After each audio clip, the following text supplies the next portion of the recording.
In a few days' time, Little White and Little Grey start their journey to freedom. That's it, keep going.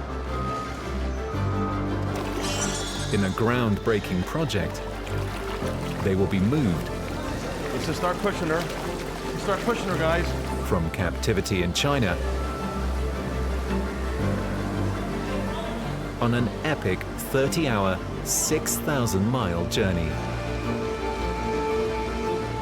By air, land, and sea, to the world's first beluga whale sanctuary in Iceland.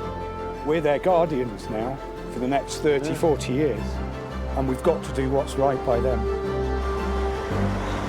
It's one of the most complex animal relocations ever.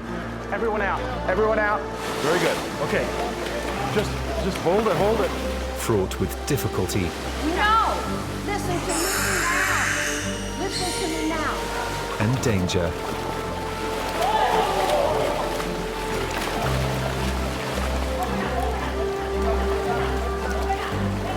If you let her go, it's going to be harder the second time.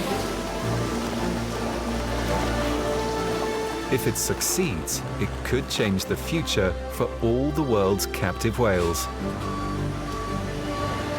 But for Little White and Little Grey, this journey turns into an epic marathon. What's meant to happen over a few months ends up taking almost 2 years.